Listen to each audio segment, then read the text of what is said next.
On l'évoquait tout à l'heure, on peut avoir soit une association qui est tenue d'appliquer le PCG, enfin la base du PCG, avec le règlement 2018-06 qui vient le compléter des spécificités, ou bien on peut avoir une entité, une association qui décide de tenir une comptabilité, mais sans appliquer les règles du PCG. Donc là, ce sera plus simple.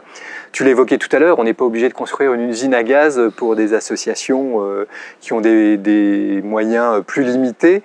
Donc c'est souvent facile d'utiliser un logiciel informatique, mais parfois c'est pas nécessaire. On peut tout à fait tenir une comptabilité grâce à quelques outils informatiques, un tableur Excel, etc.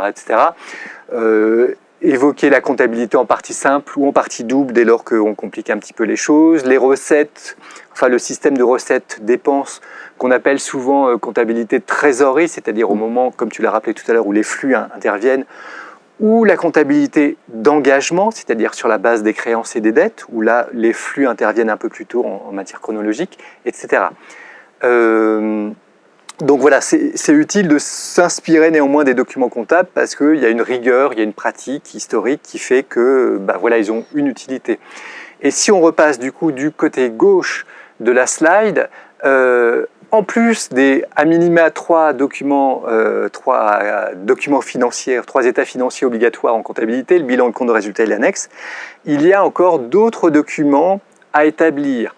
Celui qui décrit les procédures et l'organisation comptable, qui est utile parce que ça permet de prendre connaissance de l'organisation comptable de l'association et puis aussi de s'assurer que ce qui est décrit, ça correspond bien à la pratique et qu'il n'y a pas un risque éventuellement. Le livre-journal, là on rentre vraiment dans la technique, mais le bilan et le compte de résultat, on les établit à la fin d'une période, mais le livre-journal, c'est quelque chose qu'on va tenir tout au long de l'année, en fonction de chacune des opérations qui est réalisée, qui va ensuite aller impacter le grand livre, etc., etc. Et puis si on a des salariés, on tiendra un livre de paye, et le cas échéant, on aura un livre d'enregistrement des opérations passibles de TVA. Et ça, on le verra à la fin très brièvement sur le juridique et la fiscalité en particulier. Donc voilà, il y a encore d'autres documents à établir, ne pas les oublier. Et puis, il y a encore d'autres opérations, l'inventaire à minima annuel, des problématiques d'archivage et de conservation de certains documents, les bulletins de paye par exemple, et l'approbation des comptes que tu as évoqué aussi tout à l'heure.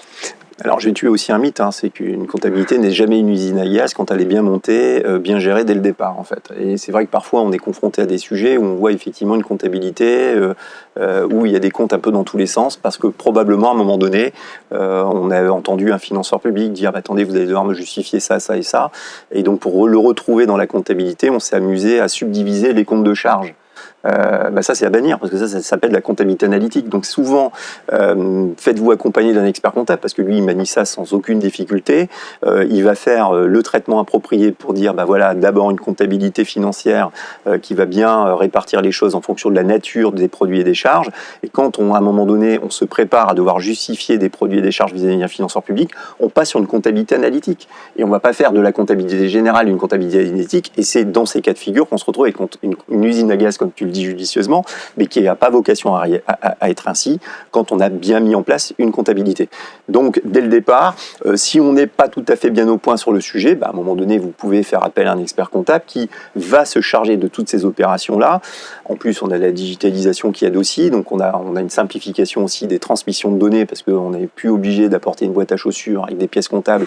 Aujourd'hui, c'est quand même des choses qui se font de manière électronique et 2026-2027 fait que de toute façon, ça sera le schéma classique.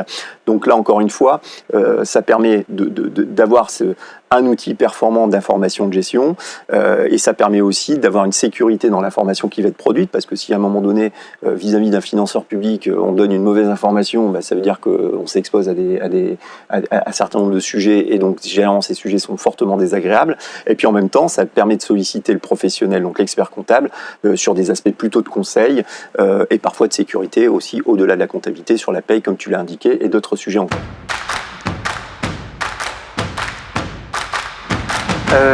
On voulait aussi évoquer un document, alors qui n'est pas un document comptable, mais qui est un document très utile néanmoins dans les associations, le budget.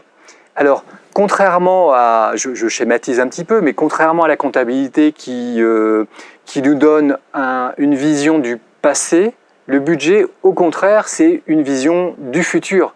C'est un outil prévisionnel de gestion des futures recettes et des futures dépenses. Alors, effectivement, comme tu le dis, dans un monde qui n'arrête pas de changer, avec des financements publics qui vont être un peu chahutés au regard de la situation financière de la France, il faut pouvoir se projeter. Donc, cette vision prospective que l'on peut avoir, très clairement, il y a des outils qui existent, tels que le budget.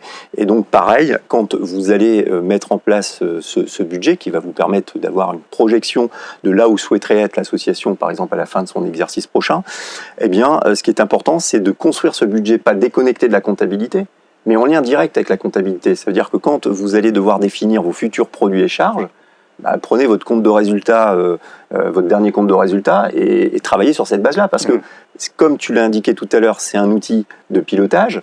L'information réelle, elle va être produite par la comptabilité, et donc à un moment donné, pour savoir si on a respecté ou pas la trajectoire souhaitée, eh bien on le fait au regard d'un budget qui a été décidé et voté en assemblée, au regard d'une réalisation qui est fournie par la comptabilité. Et si on s'est amusé à pas prendre les mêmes lignes, à un moment donné, ça va être un peu laborieux de pouvoir recroiser l'information qui avait été décidée au départ avec l'information finale. Donc, n'oubliez pas ce que je disais tout à l'heure, de toute façon, à la fin, c'est la comptabilité qui a raison. Donc, si vous vous projetez dans le futur, si vous décidez de faire un budget, et là, dans les associations, c'est quasi obligatoire, puisque pour solliciter une subvention, on vous demandera le budget global de l'association et le budget de l'action. Donc à un moment donné, il faut être judicieux, et dans ces cas-là, construire son outil budgétaire au regard de ce que la comptabilité fournit déjà comme information. Alors après, c'est peut-être là où on va voir apparaître des lignes supplémentaires, parce qu'avant, il y avait telle prestation qui était pas faite, on décide de la faire. Dans ces cas-là, on va insérer cette prestation. Il y a une charge qui n'apparaissait pas avant, on se met sur une nouvelle action, et donc il y a des nouvelles charges qui apparaissent. C'est à ce moment-là qu'on va structurer et préparer le plan comptable d'après. Et de la même manière, si on va devoir justifier de l'utilisation de financement public et qu'on a de la comptabilité analytique, c'est là où on va définir les futures sections et futurs axes analytiques.